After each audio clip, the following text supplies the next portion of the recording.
President Joe Biden is back in the nation's capital, folks. I'm literally driving by the White House. Earlier today, he was in Buffalo, addressing, first of all, showing his respect, paying respect to the grieving families of the 10 people shot and killed Saturday in the white domestic terror attack.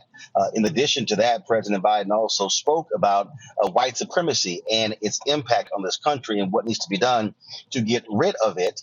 One of the folks who was there, of course, was Garnell Whitfield. His mother, Ruth Whitfield, was one of the people shot and killed by this white domestic terrorist. He joins us right now, along with his attorney, Ben Crump. Glad to have both of you on the show.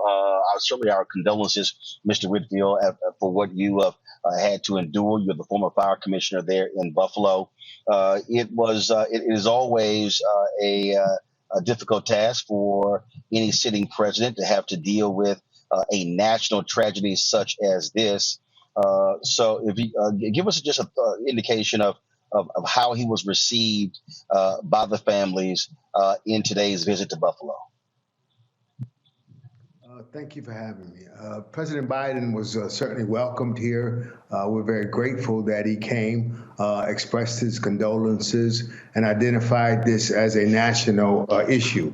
We're very thankful for that. He was very empathetic, and he spoke eloquently about white supremacy and a number of things. But what we would have wanted him to talk about is an anti-hate crime bill for Black persons in this country, and that was not on the table. And when you say an anti-hate crimes bill for Black folks, of course, there was an anti-hate crimes bill that was signed last year. Many people suggest it was the Asian hate crimes bill, but in fact it wasn't. But that particular bill, though, dealt with the creation of a national database. How would an anti-hate crimes bill have impacted this? And so what do you actually want to see Congress do? And what would you want to see the president sign? I think where the families and many people around the nation, Roland, are calling for the same attention and detail that went into responding to a tragedy affecting Asian Americans, that the Congress immediately acted. The hope would be that they would make an effort to say we're going to have a anti-Black hate crime bill that would specifically say we're going to put a department, or we're going to put money into looking just at these white supremacist groups that are now starting to proliferate this race replacement theory and going to, I guess, target Black people like Dylan Ruth and like this young monster who said, my objective was to kill as many Black people as I could. And we think that there has to be greater attention from the highest officers in the top leadership in America to say, we got to do something about this because this is happening too much. They're starting to radicalize these insecure, young people, young white men to do terrible, senseless acts of violence against Black people. But what you're describing in terms of those resources, that can actually be done without a bill by Congress. You literally can have a shift of resources. And when Trump was there, they actually took money out of the effort targeting white domestic terrorists and shifted towards Muslims. That was an action by that White House. And so this White House can do that. The reason I'm talking about the particular bill you talk about with Asians, many people, I've heard many African Americans call it an Asian anti-hate crime bill, but it actually wasn't. Asians were not even mentioned in it. That hate crime bill actually covered all folks. Really what it did was establish a database. And so again, in terms of allocation of resources, obviously to deal with this, what else do you want to see this president and Congress do as it relates to white domestic terrorism? You've had the FBI director who has testified numerous times before Congress that this is the greatest threat facing America, white domestic terrorism. Yeah, and it is domestic terrorism. We have to call it that. But Roland, You know what black people want to hear? The president and the Democrats who lead Congress say that we are going to address this anti-black hate crime in America. They want to hear them say that.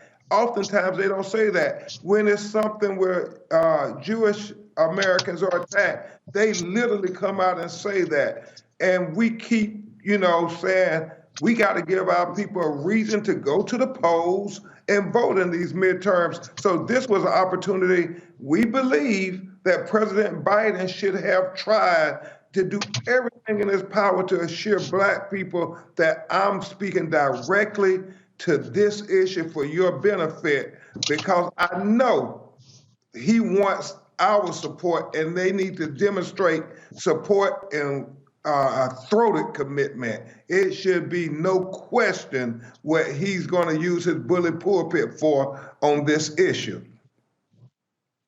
The thing for me, Garnell, is I actually don't want to just hear them say something. I want to actually see them do something. And so what else do you and the other family members want to see Congress do, want to see New York State do, want to see Buffalo do? Because the reality is, if law enforcement in New York State had done their job, then they could have filed.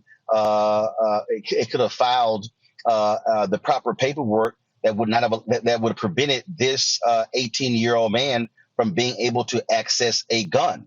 So part of the issue here is also folks being far more aggressive with existing laws to deal with folks like him. Absolutely. There are a number of laws, as you've referenced, already on the books that are not enforced. And so we're asking persons to basically do their jobs, use the authority and the tools that are already in place to help keep our community safe, to monitor these groups and to, call it what it is and stop beating around the bush and call them out. And try their best to identify them early on, and when they identify them, do something about it. And don't just let them, put them away for a moment or two. Just look at them, slap them on the wrist, and put them back out here. This guy had been flagged already. They already knew he had these inclinations, and here he is back out in the streets acting out on them. So we want them to do their jobs. We want them to hold these people accountable, and we want to be able to hold the elected officials and the persons we're talking to accountable. Yeah, and Roland, I would just add this. I think back after the tragic shootings at Parkland and others like Columbine, you saw there be congressional hearings. You saw the president go out and asking for action. It shouldn't be the family's burden to say what should be done. The president and them should actively say, these are solutions that we're going to put out. And I know it's a tough issue because, you got this polarization in America, and even more, you got this wave of white supremacy being proliferated by, cable talking heads. You got it, the websites. But you want to see the same level of engagement when you have mass shootings involving white people when it's predominantly black people. And so that is the hope, that we will see that engagement in a profound way. This was a start with the president coming to visit Buffalo today. But here's the reality. We saw more than 20 kids killed in Sandy Hook. We saw what took place there. In Florida. We saw what took place in Santa Fe, Texas. We've had mass shootings across the country, and frankly, Congress has not done anything when it comes to guns. Republicans have been blocking that. You could pass a measure dealing with guns in the House, but the reality is, when you have a couple of Democrats or other Democrats who are not going to end the filibuster, and so this is what this country has done. It has been unwilling to deal with guns. And now you have state legislatures that are passing laws allowing for people to carry concealed guns without even having to have a permit. And so, Garnell, so it is as if, many people said that under Obama, hell, if 20 kids being slaughtered wasn't going to get these folks to move, nothing would.